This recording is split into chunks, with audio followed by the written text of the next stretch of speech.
ओरहान सबसे strongest S rank party का founder था, लेकिन उसके दोस्तों ने उसे पार्टी से निकाल दिया क्योंकि उनके कंपैरिजन में उसकी सपोर्ट मैजिक इतनी अच्छी नहीं थी। लेकिन ओरहान शुरू से कभी मेच था ही नहीं और वो डिसाइड करता है कि अपनी असली स्किल और पैशन यानी स्वॉर्डमैनशिप पर वापस लौटेगा ताकि ग्रेटेस्ट एडवेंचरर बन सके। ओरहान बिना किसी गोल के अकेला ही डंजन में भटक रहा होता है, अपनी जिंदगी से थका हुआ सा लगता है। तभी उसे एक डीमन रैट मिलता है तो वो अपनी तलवार निकालता है जिसे उसने लगता है काफी अरसे से यूज नहीं किया था। वो मॉन्स्टर की तरफ देखता है और उसे एक क्लीन स्ट्राइक में काट देता है, ये रियलाइज करते हुए कि इतनी टाइम से स्वॉर्ड यूज न करने की वजह से वो थोड़ा रस्टी हो गया है। इससे डंजन के कुछ और रैट्स का ध्यान अट्रैक्ट हो जाता है जो तुरंत ओरहान की तरफ भागकर उस पर अटैक करने की कोशिश करते हैं। लेकिन ये क्रीचर्स हीरोज पार्टी के क्रिएटर के सामने कुछ भी नहीं थे क्योंकि एक क्विक 1-2 के साथ ही वो बाकी सब रैट्स को मार देता है जो उसके रास्ते में आए। वो डंजन के फ्लोर्स पर पड़े सारी कोर्स को देखता है और सोचता है कि शायद वो उतना आउट ऑफ शेप नहीं है जितना उसने पहले सोचा था और शायद अभी भी उसके लिए एक सोलो स्वॉर्डमैन के रूप में कुछ उम्मीद बाकी है। लेकिन जैसे ही वो घूमने वाला होता है तभी गॉब्लिन्स का एक ग्रुप उसे घेर लेता है जो डीमन रैट से काफी ज्यादा स्ट्रांग होते हैं और ओरहान ये जानता था। वो कोई रिस्क नहीं लेना चाहता और अपनी ही सपोर्ट मैजिक अपने ऊपर यूज करता है, अपनी स्ट्रेंथ को थोड़ी देर के लिए बूस्ट करता है, खुद को ज्यादा टैंकी बनाता है और अपनी तलवार को ज्यादा डेंजरस। इसके बाद गॉब्लिन्स ओरहान पर अटैक करते हैं, लेकिन एस रैंक पार्टी में रहने के बाद जो स्पीड और स्किल उसके पास थी उनके सामने वो टिक नहीं पाते। वो उन्हें एक के बाद एक स्लॉटर करता जाता है और सोचता रहता है कि उसने कभी अपनी सपोर्ट मैजिक खुद पर ट्राई ही नहीं की और अब वो रियलाइज करता है कि ये उसे कितना ओवरपावर्ड फील करवाती है। पहली वेव खत्म करने के बाद वो अपनी गार्ड नीचे करने ही वाला होता है, लेकिन सांस लेने से पहले ही गॉब्लिन्स की सेकंड वेव सीधा उस पर अटैक कर देती है। ये जानते हुए कि उसकी सपोर्ट एन्चेंटमेंट जल्दी खत्म हो जाएगी, वो बिना डरे आगे बढ़ता है और रास्ते में आने वाले सब गॉब्लिन्स को काट देता है और आखिरी में एक को पीछे करके उसे हेल भेज देता है। इसके बाद उसकी डिफेंसिव एन्चेंटमेंट खत्म हो जाती है और वो रियलाइज करता है कि उसका स्पेल सिर्फ 3 मिनट्स के कॉम्बैट के लिए काम करता है, जिसका मतलब है कि उसे ध्यान से सोच समझ कर यूज करना पड़ेगा। तभी इन कभी खत्म ना होने वाले गॉब्लिन्स की थर्ड वेव डंजन में एंटर करती है और पूरी स्पीड से ओरान की तरफ दौड़ पड़ती है उसे मारने के इरादे से। लेकिन ओरान एक बार फिर से उन पर ओवरपावर कर लेता है और उन्हें एक के बाद एक मारना शुरू कर देता है। जल्दी ही उसे रियलाइज होता है कि उसकी इंचेंटमेंट खत्म होने वाली है, तो वो बिल्कुल एंड के पास एक बार फिर से स्पेल यूज करता है ताकि अपना ऑन स्लॉट कंटिन्यू कर सके और हॉर्ड के लास्ट बचे हुए गॉब्लिन्स को खत्म कर सके। जैसे ही वो लास्ट गॉब्लिन की आंखों से जिंदगी निकलते देखता है, वो शाम की यादें अभी भी उसे हॉन्ट करती रहती हैं। उसे याद आता है कि कैसे ओलिवर एनी और डग के साथ उसके स्टडी रूम में आया था और सीधा बोल दिया कि वो उसे हीरोज पार्टी से निकाल रहे हैं। ओरन शॉक में रह गया जब वो समझने की कोशिश कर रहा था कि हो क्या रहा है। वो ओलिवर की तरफ मुड़ता है और पूछता है कि वो क्या बकवास कर रहा है, वो तो बेस्ट फ्रेंड होने चाहिए थे। लेकिन ओलिवर बिल्कुल कोल्ड और कैलकुलेटेड रहता है और कहता है कि सिर्फ सेम गांव का दोस्त होने से ये सच नहीं छुप जाता कि ओरन टीम का सबसे यूजलेस मेंबर है। एनी और डग भी बीच में बोल पड़ते हैं, कहते हैं कि वो बस उनका टाइम वेस्ट कर रहा है और उन्हें ग्रेटनेस अचीव करने से रोक रहा है। ओरान की जिंदगी उसकी आंखों के सामने फ्लैश होने लगती है जब वो इस सरियल सिचुएशन को समझने की कोशिश करता है। उसका बेस्ट फ्रेंड कैसे उसे पार्टी से निकाल सकता है जो उसने खुद बनाई थी, वो पार्टी जो हीरोज पार्टी के नाम से जानी जाने लगी थी क्योंकि वो डंजन्स को इतनी जल्दी क्लियर कर रहे थे और जल्दी ही पूरे कंट्री की बेस्ट पार्टीज में से एक बन गए थे। ऑलिवर एक्सप्लेन करता है कि पिछली कोलैबोरेटिव डंजन क्लियर मिशन के दौरान उसने दूसरी पार्टीज को ऑब्जर्व किया था और देखा था कि उनके ग्रुप का इंचेक्टर कितना स्ट्रांग और कैपेबल था जो बाकी मेंबर्स की मदद कर रहा था और उसके कंपैरिजन में ओरान बिल्कुल बेकार है। ओरान को अपने कानों पर यकीन नहीं होता और वो गुस्से में जवाब देता है, कहता है कि वो शुरू से ही इंचेक्टर नहीं था और सिर्फ इसलिए उसने वो रोल किया क्योंकि पार्टी में किसी और में मैजिक का एप्टीट्यूड नहीं था, इसलिए उसने अपना स्वॉर्डमैन का रोल सैक्रिफाइस किया और इंचेंटर के रूप में ट्रेनिंग शुरू की और अपना खुद का मैजिक स्टाइल भी बनाया ताकि सपोर्ट मैच के रूप में अपनी कमी को पूरा कर सके। लेकिन एनी इसके मुंह पर हंसती है और उसे पैथेटिक लूजर बोलती है जो बस एक्सक्यूज बना रहा है क्योंकि ओलिवर शुरू से ही उससे ज्यादा बेटर स्वॉर्डमैन था। ये सुनकर ओरान ओलिवर की तरफ देखता है क्योंकि वो उसकी लास्ट होप था, लेकिन ओलिवर ठंडे दिल से बताता है कि उन्होंने एक रिप्लेसमेंट एंचर्टर भी ढूंढ लिया है जो उन्हें रैंक्स में ऊपर ले जाएगा और ग्रेटनेस अचीव करने में मदद करेगा। ओरान आखिरकार इस नई रियलिटी को एक्सेप्ट कर लेता है और ये सच भी कि इस पार्टी में उसके लिए अब कोई जगह नहीं है। एक आखिरी गुड बाय के साथ वो जाने लगता है। तभी एनी हंसते हुए कहती है कि वो वैसे भी कभी एस रैंक पार्टी का हिस्सा बनने के लायक था ही नहीं क्योंकि उसकी स्वॉर्डमैनशिप और मैजिक दोनों ही ए रैंक की हैं। इसका मतलब वो बस एक pathetic jack of all trades है, मास्टर ऑफ नथिंग। आखिर में वो वापस रियलिटी में आता है और आगे चलते हुए उस नए फाइटिंग स्टाइल के बारे में सोचता है जो उसने डेवलप किया है जो स्वॉर्डमैन और मेज का ट्रेडिशनल रोल्स को मर्ज करता है। वो डिसाइड करता है कि वो जैक ऑफ ऑल ट्रेड्स ही रहेगा, लेकिन साथ ही साथ उन सब में मास्टर भी बनेगा और ओलिवर और बाकी सबको दिखाएगा कि उन्होंने कितनी बड़ी गलती की है। जैसे ही वो जाने वाला होता है, 4 एडवेंचर्स का ग्रुप टेलीपोर्टेशन रूम में दौड़ता हुआ आता है। सबके सब हाफ रहे होते हैं। उनका लीडर पूछता है कि क्या वो सब ठीक है, क्योंकि उन्हें इतने सारे ऑक्स एक साथ मिलने की उम्मीद नहीं थी। तब उनमें से एक मेंबर बोलता है कि वो एक लड़की को पीछे छोड़ आए हैं। लीडर कहता है कि उसने सही डिसीजन लिया, क्योंकि अगर वो उस लड़की की मदद करने जाते तो शायद सब मर जाते, और वैसे भी वो लड़की आज ही उनकी पार्टी में ज्वाइन हुई थी, इसलिए उसने अपने पुराने दोस्तों को ही प्रायोरिटी दी। उसकी अपनी पार्टी के उसे छोड़कर जाने का जख्म अभी भी उसके दिमाग में काफी ताजा था, इसलिए ओरान उन आदमियों की तरफ मुड़ता है और उनसे कहता है कि उसे उन जैसे लोगों से नफरत है। उनमें से एक आदमी कहता है कि वो लड़की की मदद कर ही नहीं सकते थे, और उनमें से एक ओरान पर अटैक करने की कोशिश करता है, लेकिन ओरान उसे आसानी से पकड़कर जमीन पर पटक देता है और उनसे कहता है कि अपने बदसूरत मुंह बंद करो और भाग जाओ। इतना कहकर वो लीडर की तरफ मुड़ता है और गुस्से में पूछता है कि आखिर उन्होंने उस लड़की को मरने के लिए कहाँ छोड़ दिया, और उसी डायरेक्शन में भाग पड़ता है उसे बचाने के लिए। वो उसे एक गुफा के एंड में पाता है जहाँ वो पूरी तरह से घिर चुकी होती है, जैसे ऑक्स की पूरी फौज के सामने फंस गई हो। वो आंसुओं के साथ पीछे दीवार से लगती जा रही होती है, और जैसे जैसे ऑक्स आगे बढ़ते हैं वो अपनी डिफेंसिव शील्ड का यूज करती है, लेकिन उसकी शील्ड ज्यादा देर तक टिक नहीं पाती, क्योंकि जल्दी ही ऑक्स शील्ड तोड़ देते हैं और उसकी जिंदगी खत्म करने ही वाले होते हैं। तभी ओरान बीच में कूद पड़ता है और अपनी विंड मैजिक का यूज करके उन्हें पीछे धकेल देता है। लड़की शॉक में और घबराई हुई होती है, लेकिन ओरान एक पल भी वेस्ट नहीं करता। वो अपनी तलवार निकालता है और ऑक्स की तरफ दौड़ पड़ता है। पहला ऑक्स उसे जमीन पर पटकने की कोशिश करता है, लेकिन ओरान आसानी से उस अटैक को ब्लॉक कर लेता है और अपनी सपोर्ट मैजिक को रीइंफोर्समेंट के रूप में यूज करते हुए वो ऑक्स को ऐसे काटता है जैसे वो मक्खन के बने हो। लड़की वहीं खड़ी रह जाती है, कंफ्यूज होते हुए सोचती है कि ओरान एक स्वॉर्डमैन है या मेज, क्योंकि वो अपनी रीइंफोर्समेंट मैजिक का यूज करके अपनी ब्लेड की शार्पनेस बढ़ाता है और फिर ऑक्स की तरफ झपटता है, उनके हथियारों और उनके शरीर दोनों को एक साथ काट देता है। वो रियलाइज करता है कि वो लोग सही थे, क्योंकि वो कभी इतने सारे ओक्स को एक साथ हैंडल नहीं कर पाते, लेकिन वो किसी पार्टी मेंबर्स को पीछे छोड़ने से अच्छा मरना पसंद करता। इसी सोच के साथ वो एक साथ डजन मॉन्स्टर को काट देता है। लड़की हैरानी से ये सब देखती रहती है, सोचती हुई कि ये आदमी कौन है, जबकि ओरान अपनी किलिंग स्प्री जारी रखता है और अटैक के दूसरे बर्स्ट के साथ वो गुफा के हर एक ओक को काट देता है, पीछे सिर्फ उनकी लाशें और चमकते हुए कोर्स छोड़कर।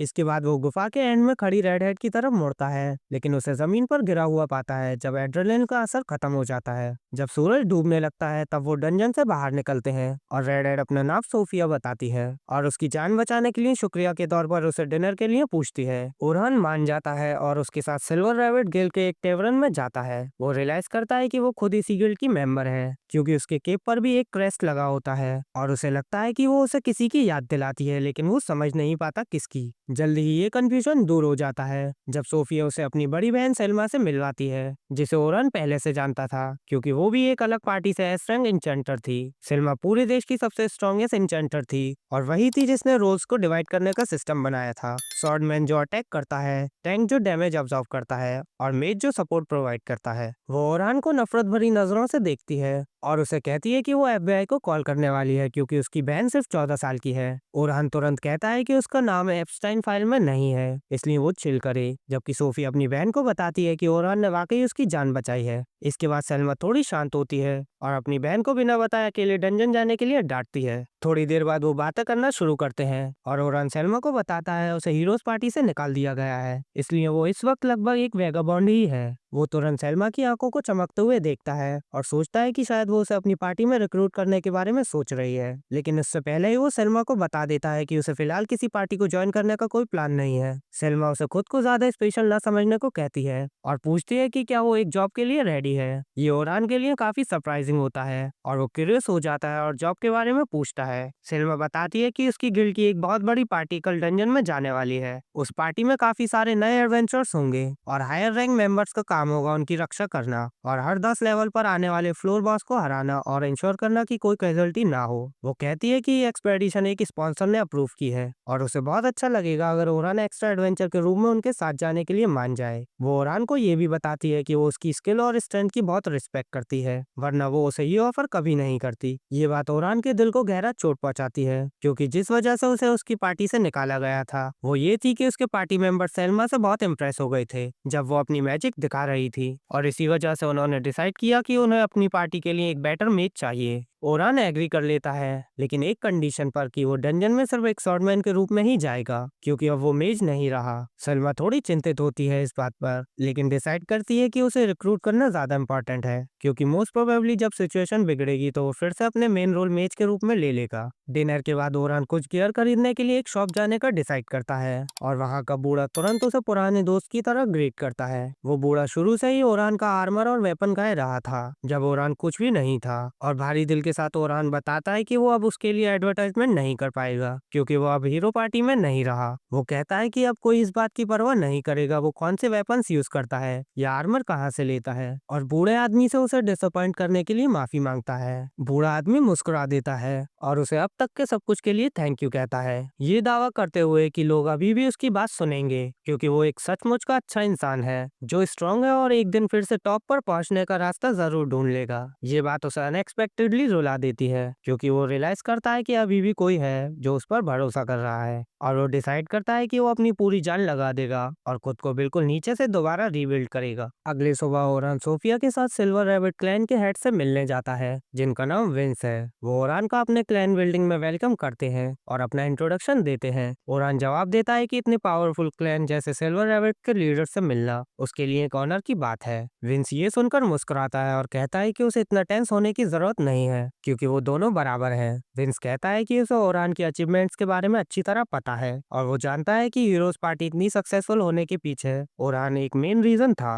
वो कहता है कि फॉर्मल बातें साइड में रखकर ये समझना चाहिए कि सामने वाला एक्चुअली क्या सोच रहा है। उन्हें अपना फोकस उस काम पर रखना चाहिए जो उनके हाथ में है, यानी ये टीचिंग एक्सपेडिशन। विंस एक्सप्लेनेशन के लिए सलमा की तरफ देखता है और वो बताना शुरू करती है कि वो डंजन की फर्स्ट फ्लोर से सीधा 51st फ्लोर तक जाने वाले हैं, सिर्फ 3 दिन के अंदर। वो कहती है कि पहले दिन वो लेवल 21 पर रुकेंगे, फिर दूसरे दिन फ्लोर 31 तक जाएंगे, और आखिरी दिन उनका एम 51st फ्लोर कॉन्कर करना होगा। ये सब समझाते हुए उसे कल वाली बातचीत याद आ जाती है जो उसकी विंस के साथ हुई थी, जब उसने उसे पहली बार बताया था कि ओरान को हीरोज पार्टी से निकाल दिया गया है। विंस ने तुरंत कहा था कि हीरोज पार्टी ने अपनी जिंदगी की सबसे बड़ी गलती कर दी, क्योंकि ओरान के बिना सब कुछ परफेक्टली मैनेज होना पॉसिबल ही नहीं है, और वो पहले जैसे स्ट्रॉन्ग कभी नहीं रहेंगे। सिल्मा इस बात से एग्री करती है और कहती है कि ओरान की सपोर्ट मैजिक उन्हें बहुत हाई लेवल तक ले गई थी, जो उसकी मदद के बिना कभी पॉसिबल नहीं होता। वो जानती है कि रॉ स्केल पर ओरान की सपोर्ट मैजिक कुछ एस रैंक सपोर्ट मेजिस जितनी स्ट्रॉन्ग नहीं है, लेकिन वो अपनी कास्टिंग स्पीड से उसकी कमी पूरी कर देता है, जो कम से कम उसकी अपनी स्पीड से भी 4 गुना ज्यादा फास्ट है। उसे वो फाइट याद आती है जहाँ ओरान अपने कई ओरिजिनल स्पेल का यूज कर रहा था, और उससे भी ज्यादा सिचुएशन को समझने और तुरंत क्रिस्प डिसीजन लेने की उसकी एबिलिटी बिल्कुल अनमैच्ड है। उसके बिना हीरोज पार्टी अपनी टॉप पोजीशन मेंटेन नहीं कर पाएगी, और इसका मतलब है कि सिल्वर रैबिट्स मौका पकड़कर देश की सबसे स्ट्रॉन्गेस्ट पार्टी बन सकती है। ये सब विंस को थोड़ा कंफ्यूज करता है, क्योंकि वो समझ नहीं पाता कि इतना टैलेंटेड एन्चेंटर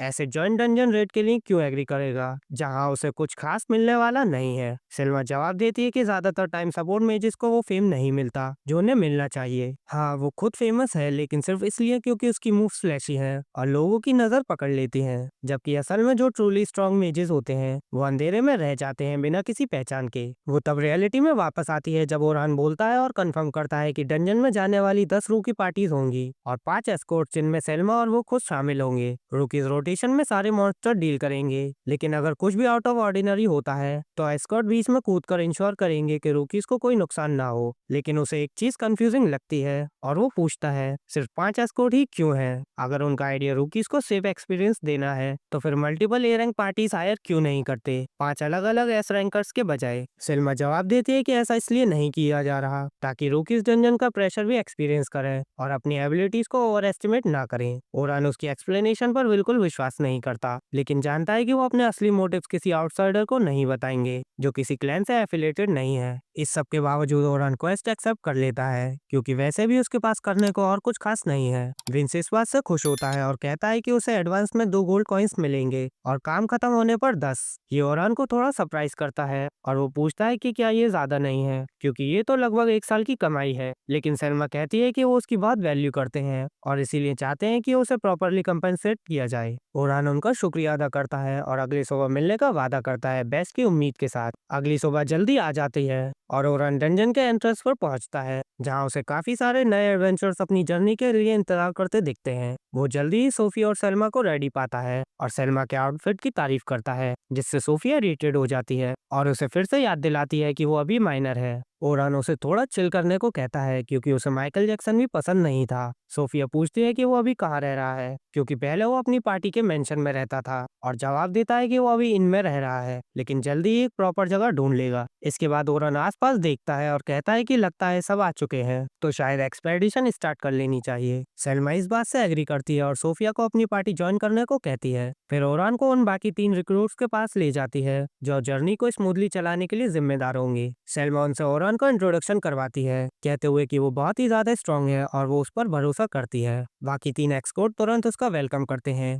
अपना इंट्रोडक्शन देते हुए नीले बालों वाला लड़का एंट कहता है कि वो एक टैंक है, और ब्लॉन्डी बर्न भी फॉलो करता है, कहते हुए कि वो भी एक टैंक है। आखिरी छोटे वालों वाली लड़की हीलर निकलती है जिसका नाम कैथी है। ओरान तुरंत रियलाइज करता है कि वो फ्रंटलाइनर अटैकर है और सेलमैन चेंटर जो एस्कॉर्ट की काफी वेल राउंडेड पार्टी बना देता है। लेकिन वो सोचता है कि अगर उसने उनका ऑफर मना कर दिया होता तो उनका प्लान क्या होता। उसे पक्का लगता है कि कुछ फिशी चल रहा है, लेकिन वो फिलहाल आगे बढ़ने और देखने का डिसाइड करता है कि आगे क्या होता है। थोड़ी देर बाद सेल्मा सारे रूकीज को एक जगह इकट्ठा करती है और उन्हें ओरान से मिलवाती है, ये कहते हुए कि उन्हें इस जर्नी के लिए एक बहुत ही स्ट्रॉन्ग हेल्पर मिला है, इसलिए उन्हें किसी चीज से डरने की जरूरत नहीं है। वो क्लेम करती है कि ओरान 94th फ्लोर तक जा चुका है, जहाँ तक वो खुद अभी तक नहीं गई, और वो खुद हीरोज पार्टी का हिस्सा हुआ करता था, जो उसे देश के सबसे पावरफुल लोगों में से एक बना देता है। ये बात न्यूज़ को काफी हाइप कर देती है और वो तुरंत इस जर्नी को लेकर काफी कॉन्फिडेंट फील करने लगते हैं। लेकिन इतना ज्यादा प्रेशर ओरान को थोड़ा इंटिमिडेटेड फील कराने लगता है,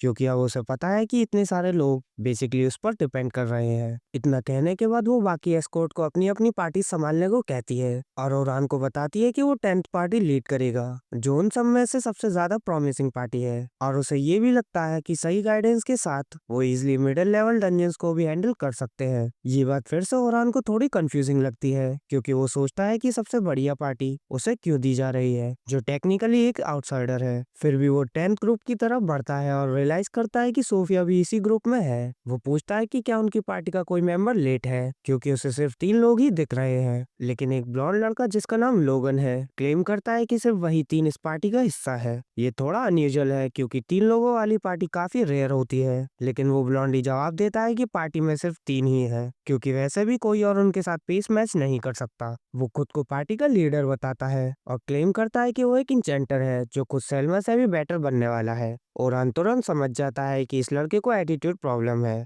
और सोचता है कि कहीं ये बात एंड में उसके लिए प्रॉब्लम न बन जाए। लेकिन फिलहाल वो दूसरी लड़की की तरफ बढ़ता है। लड़की अपना इंट्रोडक्शन कैरल के नाम से देती है, जो एक टैंक है, लेकिन ओरान नोटिस करता है कि उसने कोई आर्मर पहना ही नहीं है। वो पूछता है कि क्या वो डंजन के अंदर जाकर पहनेगी, लेकिन वो जवाब देती है कि वो कोई शील्ड या आर्मर यूज ही नहीं करती। ओरान पूछता है कि क्या इसका मतलब ये है कि वो ब्लॉकिंग के बजाय डॉजिंग पर ज्यादा फोकस करती है, और कैरल जवाब देती है कि वो बिल्कुल सही है, क्योंकि वो नहीं चाहती कि कोई मॉन्स्टर उसे टच करे। डॉज टाइप टैंक्स काफी रेयर होते हैं, क्योंकि वो यूजुअली अपनी इनक्रेडिबल स्पीड और स्किल का यूज करके मॉन्स्टर के अटैक डॉज करते हैं और क्लोज रेंज से काउंटर अटैक करते हैं। लेकिन इसके लिए एक्चुअल कॉम्बैट एक्सपीरियंस चाहिए होता है, जो इस लड़की के पास बिल्कुल नहीं है। वो पूछता है कि क्या क्लैन ने उसे पहले वार्न नहीं किया था, लेकिन ब्लॉन्डी रिप्लाई करता है कि क्लैन ने कैरल को कई बार कहा था कि जब तक एक्सपीरियंस नहीं मिलता तब तक एक नॉर्मल टैंक की तरह एक्ट करे, लेकिन उसने उन सबको इग्नोर कर दिया। ओरान जल्दी ही समझ जाता है कि ये स्टार पार्टी हो सकती है, लेकिन साथ ही साथ ये भी लगता है कि ये वही प्रॉब्लम पार्टी है जिससे एस्कॉर्ट डील करना नहीं चाहते थे।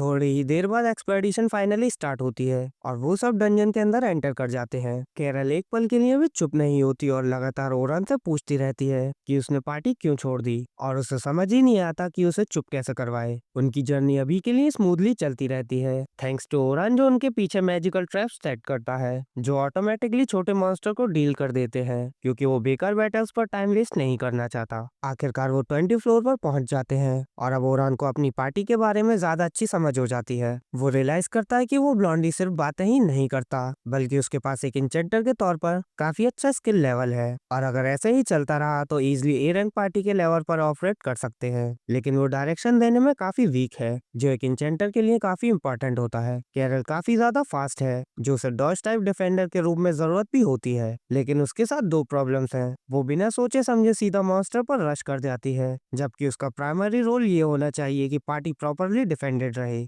और दूसरी प्रॉब्लम ये है कि वो अपना मेन वेपन दो छोटी डैगर्स को यूज करती है जो उसकी स्टाइल को सूट तो करती हैं, लेकिन जब सच में जरूरत पड़ेगी तब शायद उनमें इनफ डिस्ट्रक्टिव पावर ना हो। सोफिया रॉ टैलेंट के मामले में उन सब में सबसे वीक है, लेकिन फिर भी वो एक कंप्लीट रूकी से ज्यादा स्किल्ड है और उसमें कोई मेजर फ्लो नहीं है जो उसे ग्रुप का सबसे वेल राउंडेड मेंबर बना देता है। केव के एंड पर एस्कॉर्ट लेवल 20 फ्लोर बॉस को डिफीट कर लेते हैं, जिसका मतलब है कि वो 21st फ्लोर पर आगे बढ़ सकते हैं, जो पहले दिन का उनका गोल था। कंप्लीशन का प्रूफ देने के लिए अपनी आईडी कार्ड्स रजिस्टर करने के बाद वो रात के लिए बाहर निकल जाते हैं ताकि थोड़ा रेस्ट कर सकें और अगले सुबह आगे कंटिन्यू कर सकें। लेकिन अगले दिन जब ओरान उठता है तो एक न्यूज़पेपर देखकर वो कम्प्लीटली डेवास्टेटेड हो जाता है और उसके फ्रंट पेज पर उसकी पिक्चर सबके देखने के लिए छपी होती है। जैसे ही हीरोज पार्टी ऑफिशियली डिक्लेयर करती है कि उन्होंने ओरान को बाहर निकाल दिया है और उसकी जगह एक नया इंसेंटर हायर कर लिया है। ये बात उसे उससे भी ज्यादा जोर से लगती है जितना उसने सोचा था, लेकिन वो इसके बारे में कुछ भी नहीं कर सकता, इसलिए वो डंजन के बाहर सबसे मिलने चला जाता है, ये सोचते हुए कि आज की हेडलाइन पढ़ने के बाद कहीं रूकीज का बिहेवियर बदल तो नहीं जाएगा। लेकिन रास्ते में ही उसे एक ब्लू हेयर्ड लड़की रोक लेती है जो हीरोज पार्टी की हीलर लूना निकलती है। उसे याद आता है कि कैसे उसके लास्ट दिनों में भी जब बाकी सब उसके साथ कोल्ड बिहेवियर कर रहे थे, लूना हमेशा मुस्कुराती रहती थी और मदद के लिए तैयार रहती थी।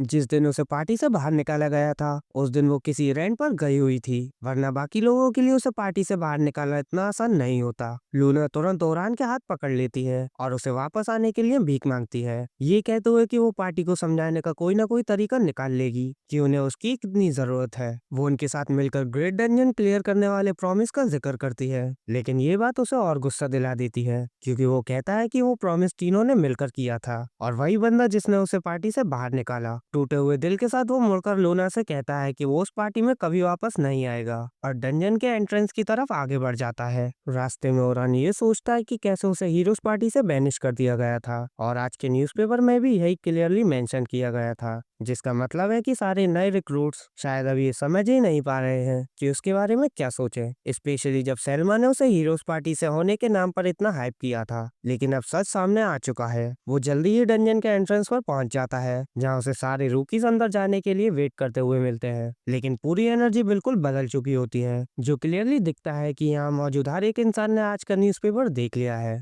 न्यूबीज आपस में इसी बात पर बात कर रहे होते हैं कि ओरान अब हीरोज पार्टी का हिस्सा नहीं रहा। लोगन ये सोचता है कि अगर ओरान अपनी मर्जी से पार्टी छोड़ता तो बात कुछ और होती, लेकिन ये फैक्ट पेपर ने क्लियरली लिखा था कि ओरान को हीरोज पार्टी से वीक होने की वजह से निकाला गया सब कुछ बदल देता है। ओरान रूकीज को ग्रीट करने की कोशिश करता है, लेकिन उसे मिक्स रिस्पॉन्स मिलता है और उसे रियलाइज होता है कि वो यहाँ उतना वेलकम नहीं है जितना कल था, सिर्फ कुछ स्टूपिड न्यूज़पेपर हेडलाइंस की वजह से। तभी सेल्मा एंट, बर्न और कैथी के साथ वहां पहुंचती है और तुरंत ओरान से मिसअंडरस्टैंडिंग क्रिएट करने के लिए माफी मांगती है, क्योंकि रूकीज को ईज में रखने के लिए उसने ही थोड़ा फोर्स करके ये बात बताई थी कि वो हीरोज पार्टी का हिस्सा रह चुका है। ओरान तुरंत उसे कहता है कि इसमें उसकी कोई गलती नहीं है और उसे हमेशा की तरह अपना सर ऊंचा रखना चाहिए और पार्टी को डंजन के अंदर लीड करना चाहिए, जबकि वो सपोर्ट प्रोवाइड करेगा। एंड, बर्न और कैथी भी बात में शामिल होते हैं और कहते हैं कि ओरान और हीरोज पार्टी के बीच जो भी इशू हो उससे कोई फर्क नहीं पड़ता। सच तो ये है कि ओरान इस दुनिया के उन गिनती के लोगों में से एक है जो 94th फ्लोर तक गए हैं और वापस जिंदा भी आए हैं। ये बात ओरान को थोड़ा रिलीफ देती है और वो अपनी पार्टी की तरफ बढ़ता है जहाँ सोफिया और कैरल पूरे दिल से उसे गुड मॉर्निंग करते हैं, लेकिन लोगन थोड़ा हेजिटेट लगता है और उसे समझ नहीं आ रहा होता कि ओरान के साथ एग्जैक्टली कैसे बिहेव करे। ओरान खुद ही आइस ब्रेक करने का डिसीजन लेता है और अपनी पार्टी से पूछता है कि क्या उन्होंने आज का न्यूज़पेपर देखा। सोफिया और कैरल दोनों रिप्लाई करते हैं कि उन्होंने न्यूज़पेपर देखा था, लेकिन वो पढ़ने लायक नहीं था क्योंकि वो झूठ से भरा हुआ है। लोगन लेकिन फॉक्स न्यूज को सब्सक्राइब नहीं करता, इसलिए वो सच सुनने का आदी है और ओरान से पूछता है कि क्या न्यूज़पेपर में लिखा हुआ सच था। ओरान रिप्लाई करता है कि टेक्निकली न्यूज़पेपर सच ही था क्योंकि उसे पार्टी से वीक होने के रीजन पर ही बैनिश किया गया था। वो पार्टी के बाकी मेंबर से शुरू से ये बात ना बताने के लिए माफी मांगता है और कहता है कि वो असल में वो हीरो नहीं है जैसा सब लोग उसे समझते हैं। सोफिया अब और बर्दाश्त नहीं कर पाती और गुस्से के साथ रिप्लाई करती है कि वो सच नहीं बोल रहा और कहती है कि वो बहुत स्ट्रांग है क्योंकि उसने खुद देखा है कि उसने एक बड़ा ऑक्स का हॉर्ड अकेले ही हैंडल करके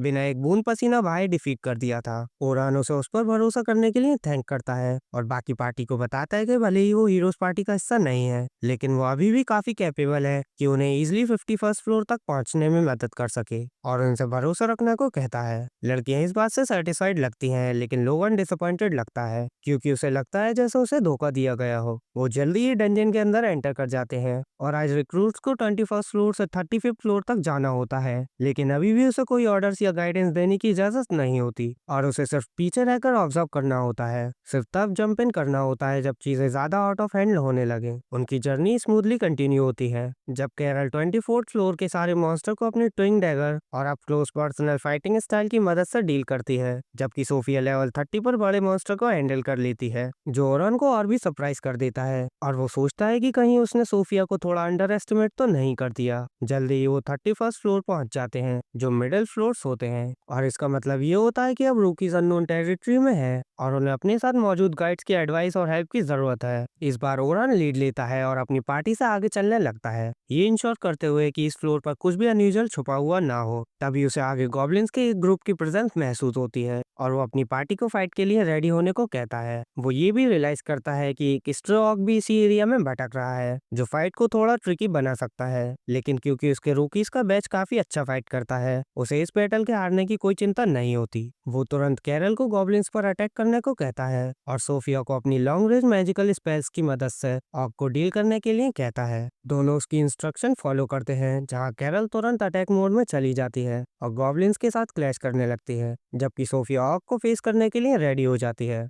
फिर ओरन लोगन की तरफ मुड़ता है और उसे अपनी सपोर्ट मैजिक यूज करने को कहता है, लेकिन ओरन अपनी बात पूरी भी नहीं कर पाता कि लोगन पहले ही कई सारे मैजिकल सर्कल्स क्रिएट कर लेता है और कैरल पर एजिलिटी स्पेल कास्ट करना शुरू कर देता है ताकि उसे गॉब्लिन्स के खिलाफ एडवांटेज मिल सके। लोगन अभी भी पूरी तरह कन्विंस नहीं होता कि ओरान जैसा कोई इंसान उसे किसी भी चीज में गाइड करे, स्पेशली क्योंकि उसे लगता है कि ओरान की एडवाइस इतनी सिंपल है कि उसकी जगह कोई भी होता तो वही करता। अचानक चीजें थोड़ी ज्यादा ट्रिकी हो जाती हैं क्योंकि सोफिया की पीटीएसडी ट्रिगर कर देता है और वो पैनिक करने लगती है और अटैक के लिए खुद को रेडी नहीं कर पाती। ये सबके लिए डिजास्टर बन सकता था क्योंकि लोगन अभी भी मैजिक स्पेल में बिजी होता है और पूरा फोकस कैरल पर होता है। वो बेचैनी में ओरान की तरफ देखता है, ये सोचते हुए कि ये कैसा गाइड है और सोफिया की हेल्प क्यों नहीं कर रहा। तभी वो देखता है कि ओरान एक मैजिकल साइन क्रिएट कर रहा है जो ऑग की स्पीड को काफी ज्यादा रिड्यूस कर देता है। फिर वो सोफिया की तरफ बढ़ता है और उससे कहता है कि आराम से टाइम ले और सही एम करे क्योंकि वो एक ऑग से काफी ज्यादा स्ट्रांग है और उसे उससे डरने की जरूरत नहीं है। सोफिया गहरी सांस लेती है और फिर एक बड़ा सा फायरबॉल क्रिएट करती है जो ऑग को पूरी तरह स्मृतन में उड़ा देता है और इससे पार्टी के सब लोग सरप्राइज हो जाते हैं। ओरान भी जिसे बिल्कुल आइडिया नहीं था कि Sophia advance level magic spell use कर सकती है। कैरल तुरंत सोफिया के पास भागकर जाती है और उसे हक करती है, जबकि ओरान एक्सीलेंट शॉट के लिए उसकी तारीफ करता है। जल्दी वो 35th फ्लोर पर भी पहुंच जाते हैं जहां उनका सामना एक डेड टैरेंटुला से होता है। लोगन तुरंत अपना कूल खो देता है, ये सोचकर कि अब वो मरने ही वाले हैं क्योंकि उस चीज से डील करना बिल्कुल भी पॉसिबल नहीं लगता। लेकिन सोफिया और कैरल दोनों को ओरान पर पूरा ट्रस्ट होता है और वो उसके ऑर्डर्स का वेट करते हुए वहीं खड़ी रहती हैं। ओरान तुरंत लोगन को कहता है कि कैरल पर एजिलिटी अप और स्ट्रेंथ अप यूज करे और सोफिया पर मैजिक अप लगाए। लोगन सोचता है कि कहीं ये बंदा पागल तो नहीं हो गया क्योंकि बिना किसी चेंज के वही पुरानी स्ट्रेटेजी यूज कर रहा है, लेकिन फिर भी वो ऑर्डर फॉलो करता है और स्पेल कास्ट करता है। फिर ओरान कैरल को कहता है कि मॉन्स्टर के साथ क्लोज क्वार्टर कॉम्बैट्स में एंगेज करे और पूरी तरह से उसका अटेंशन अपनी तरफ बनाए रखे। कैरल हाँ में सिर हिलाती है और तुरंत टैरेंटुला की तरफ भाग जाती है।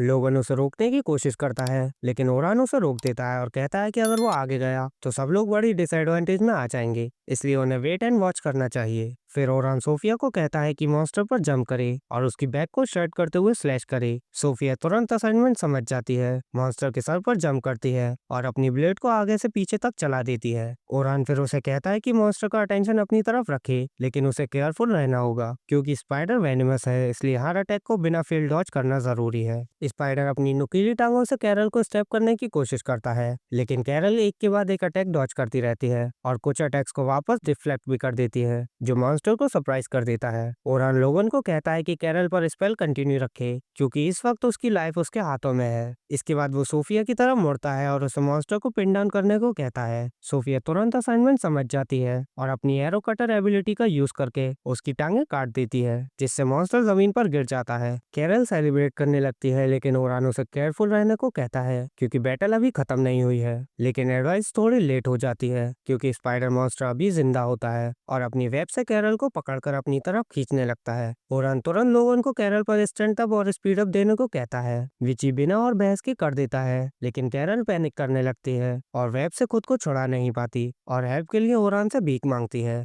ओरान सोफिया को रॉक एरो रेडी करने को कहता है और कैरल के नाइफ्स पर शार्पनेस इनहेंस स्पेल लगाता है, जो उसे मॉन्स्टर की पकड़ से छूटने के लिए जरूरी बूस्ट देता है। सोफिया तुरंत अपना रॉक एरो स्पेल यूज करती है, जो मॉन्स्टर को पूरी तरह न्यूक कर देता है और उसे तुरंत मार देता है। इसके साथ ही आज की एक्सपेडिशन खत्म हो जाती है और ओरान लोगन के सपोर्ट स्पेल की तारीफ करता है, क्योंकि उनके बिना आज की बैटल जीतना पॉसिबल नहीं होता। जब तक वो केव से बाहर निकलते हैं, सूरज डूबने लगता है और सेल्मा सारे रूकीज को उनकी अब तक की अचीवमेंट्स के लिए कॉन्ग्रेचुलेट करती है। कहती है कि उन सब ने अब तक टेरिफिक जॉब किया है और जर्नी का लास्ट स्टेप कल होगा, इसलिए उन्हें अच्छे से रेस्ट और खाना खाना चाहिए। इसके बाद सब अपनी अपनी राह निकल जाते हैं। तभी ओरान को एंट और बर्न रोक लेते हैं और लंच के लिए इनवाइट करते हैं। थोड़ी देर सोचने के बाद ओरान ऑफर एक्सेप्ट कर लेता है, क्योंकि रोज रोज कोई उसे ट्रीट देने का ऑफर नहीं करता। सिटी वापस जाते वक्त लोगन सोफिया से एनकाउंटर के बारे में पूछता है, जहाँ ओरान ने पहली बार उसकी जान बचाई थी, और स्पेसिफिक पूछता है जैसे उसने कौन से टाइप के स्पेल यूज किए थे। सोफिया याद करने की कोशिश करती है और रिप्लाई देती है कि उसने पहले विंड ब्लास्ट यूज किया था और फिर अपनी स्वॉर्ड को इनहेंस करने के लिए मैजिक यूज की और हर एक ऑर्क को श्रेड में काट दिया था।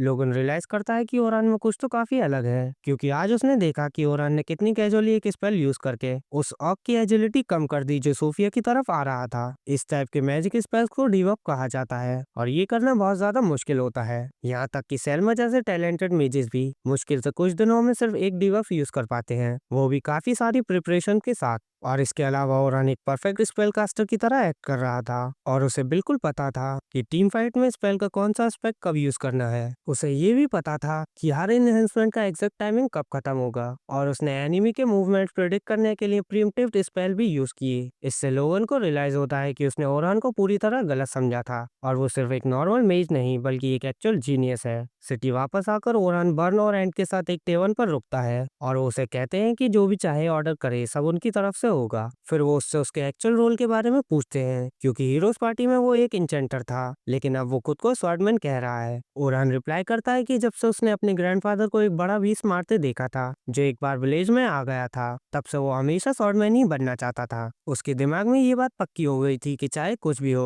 वो स्वॉर्डमैन बनेगा, और ये विश कुछ टाइम के लिए सच भी हुई जब वो हीरोज पार्टी में स्वॉर्डमैन था। लेकिन जैसे जैसे वो लोअर लेवल्स की तरफ बढ़ने लगे, उनकी पेस थोड़ी स्लो हो गई, क्योंकि सामने आने वाले मॉन्स्टर की इंटेंसिटी और स्ट्रेंथ बढ़ती जा रही थी। इसी टाइम सेल्मा ने वो टीम स्ट्रेटेजी पॉपुलर की जहां सब लोग डिसीजन के लिए इंचेंटर पर डिपेंड करते थे, इसलिए उन्होंने भी वही स्ट्रेटेजी फॉलो करने का डिसीजन लिया। अनफॉर्चुनेटली क्योंकि उनकी पूरी पार्टी में कोई भी इंचेंटर बनने की एफिनिटी वाला नहीं था, उनके पास बेस्ट चॉइस सिर्फ ओरान ही था, और पार्टी के सीख के लिए उसने अपना स्वॉर्डमैन का पोडियम छोड़ दिया और इंचेंटर बन गया। वो कड़वाहट के साथ सोचता है कि हीरोज पार्टी के पास अब नेक्स्ट लेवल क्लियर करने के 0 चांसेस हैं, लेकिन फिर डिसाइड करता है कि इस बारे में सोचना अब वर्थ इट नहीं है। फिर वो लड़कों को बताता है कि अब वो सबसे वेल राउंडेड स्वॉर्डमैन बनना चाहता है, जो बिना किसी पार्टी के खुद ही लोअर लेवल फ्लोर हैंडल कर सके, ये जाने बिना कि अगले ही दिन हीरोज पार्टी उसी डंजन में उससे मिलने वाली थी जिसे वो कॉन्कर करने का इरादा रखता था। लेकिन इसी पॉइंट पर ये वीडियो खत्म होती है।